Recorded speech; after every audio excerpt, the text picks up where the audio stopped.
युद्ध शुरू होने से पहले उन्होंने कई बार चेतावनी दी, अगर हम पे हमला हुआ हम स्ट्रेट ऑफ हॉर्मुज को बंधक बना देंगे, हम ये पूरा जो यहां से ऑयल ट्रेड होता है उसे रोक देंगे। किसी ने गंभीरता से नहीं लिया और आज जो हालात बने हैं उसके लिए पूरी तरह से डोनाल्ड ट्रंप जिम्मेदार है। उन्होंने पूरी दुनिया को एक तरह से एक बहुत बड़े चौराहे पे लाके खड़ा कर दिया। मैं कहूंगा आप अतिथि हमारे साथ बने रहिए, आपके विचार बहुत महत्वपूर्ण हमारे दर्शकों के साथ। मैं जल्द आ रहा हूं, दो बड़ी खबर आ रही है।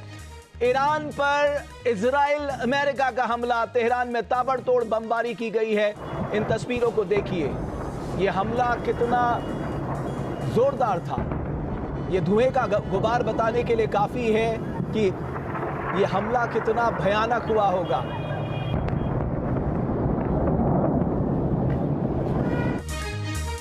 हॉर्मुज स्ट्रेट को लेकर ब्रिटिश पीएम स्टामर का बयान, हॉर्मुज स्ट्रेट को खोलना आसान काम नहीं, बाजार में स्थिरता के लिए हॉर्मुज स्ट्रेट को खोलना जरूरी है। इधर युद्ध के बीच इजरायली मीडिया के हवाले से बड़ी खबर, युद्ध खत्म करने को लेकर बटा ईरानी नेतृत्व। ईरान शासन के कुछ लोग युद्ध खत्म करना चाहते हैं, आयार जैसी युद्ध जारी करने के पक्ष में है।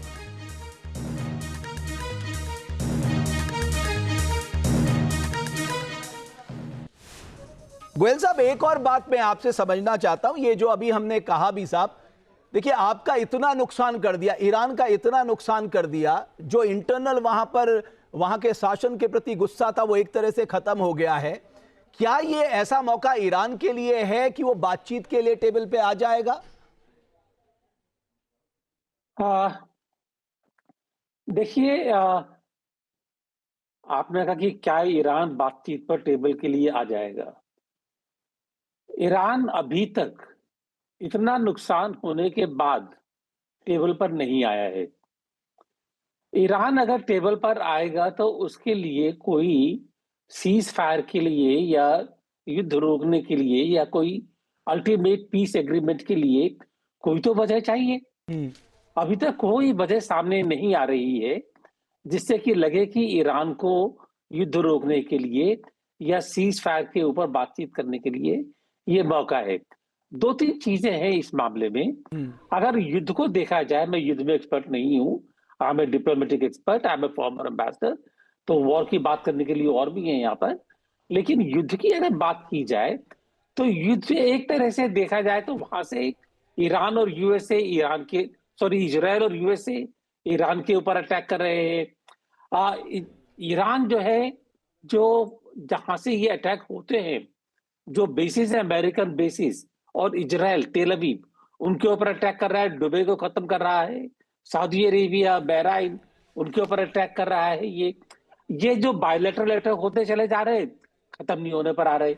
लेकिन एक जो स्ट्रॉन्ग पॉइंट है to block the oil supplies, उसका कोई जवाब नजर नहीं आ रहा है। अगर नेटो इसमें शामिल हुआ, it become an expanded war. तो जब तक कि ईरान के लिए कोई एक अहम सी चीज हो कि हाँ अब युद्ध खत्म करने का फायदा है और मेरे को एक मिल रहा है। आपको याद होगा कि ईरान ने कहा भी था कि अगर युद्ध खत्म करना है, मेरी ये तीन शर्तें हैं कि एक तो परमानेंट सॉल्यूशन हो, ईरान की सिक्योरिटी की गारंटी हो। तीन चार चीजें उन्होंने कही थी ये, और वो तीन चार चीजों के बारे में यूएसए बात करने को तैयार नहीं है। यूएसए कहता है कि ईरान को ऑफर आया है डील करने के लिए, लेकिन मेरे को डील मंजूर नहीं है, ये वो भी तैयार नहीं है। इवेंचुअली एक कंट्री है खाली यहाँ पर जिसका की पर्पस सिद्ध हो रहा है, चाइना, वो है इजराइल। जी बिल्कुल आपने सही कहा। चीन बड़े, देखिए इजराइल तो वहां के पेंटागन के ऑफिशियल्स भी ये कह रहे हैं कि साहब कितने सालों से चाहता था ईरान पे हमला, बोले तमाम जो राष्ट्रपति आए उनको कन्विंस करने की कोशिश की गई, लेकिन झांसे में सिर्फ डोनाल्ड ट्रंप ही आ पाए। एक और बात जो अभी बात हो रही थी, एयर कमोडोर बहल, जो बात हो रही थी कि साहब शर्तें जो ईरान ने रखी है, अब साहब उसमें सबसे बड़ी दिक्कत वाली शर्त क्या है कि स्ट्रेट ऑफ हॉर्मुज से जो ट्रेड होगा वो साहब आप डॉलर में नहीं करोगे, अब आपको युआन में करना होगा।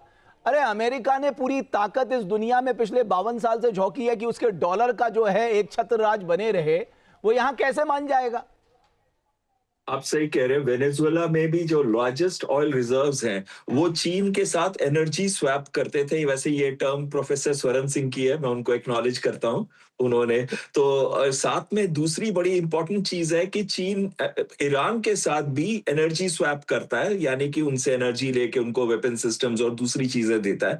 तो कहीं न कहीं ये जो यूएन में अगर चली जाती है, तो पूरी पेट्रो डॉलर खत्म हो जाएँगे, उसकी सुप्रीमेसी खत्म हो जाएगी। अमेरिका की इकोनॉमी पे बहुत बड़ा इफेक्ट पड़ेगा। 38 ट्रिलियन डॉलर्स का उनका जो उनके डेफिसिट है, डेट है, माफ कीजिएगा, जो उनका 38 ट्रिलियन डॉलर्स का डेट है, उस पे बहुत बड़ा इफेक्ट पड़ेगा। तो कहीं ना कहीं अगर आप देखिए, ये बात आज की नहीं है, ये ब्रिक्स में भी शुरू हुई थी, और ये दिसंबर 2022 के अंदर जब चीन के प्रेसिडेंट आए थे जी जिनपिंग मिडिल ईस्ट के अंदर, और उन्होंने गल्फ काउंसिल कॉर्पोरेशन के साथ बात करी थी, पर साथ में उन्होंने बात करी थी पूरे अरब स्टेट्स के साथ। 21 अरब स्टेट्स आए थे उस मीटिंग के अंदर, अरब समिट के अंदर, और 21 एक जो नहीं आया वो था सीरिया, क्योंकि उनको उन्होंने सस्पेंड करके रखा हुआ था। तो 21 के 21 अरब स्टेट को वो अपनी साइड पे लेके आ गया था चीन। ये डर अमेरिका को बहुत बड़ा डर है, क्योंकि अमेरिका बिल्कुल की आपने सही बहुत कहा। बड़ी और इन्वेस्टमेंट। केवल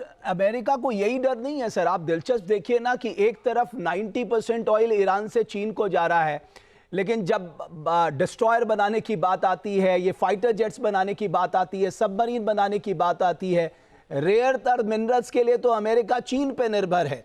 तो ये कहानी कहीं ना कहीं एक बहुत दिलचस्प भी है। और सबसे ज़रूरी बात यह है प्रोफेसर स्वर्ण सिंह, मुझे एक ब्रेक लेना होगा, लेकिन ब्रेक के बाद जब मैं आपके पास आऊंगा तो यही जानने की कोशिश करेंगे क्या भविष्य में कोई रास्ता दिखाई देता है।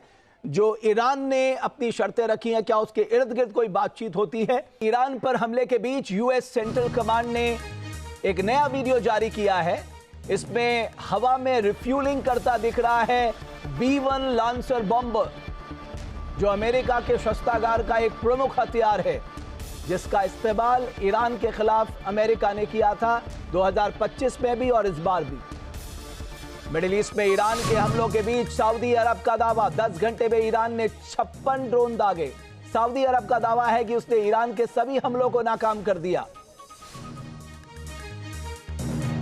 ईरान अमेरिका युद्ध के बीच कतर के विदेश मंत्रालय का बयान, ईरान हमला रोके तो बातचीत संभव, जब तक हमले जारी रहेंगे बातचीत संभव नहीं, ये कतर का कहना है।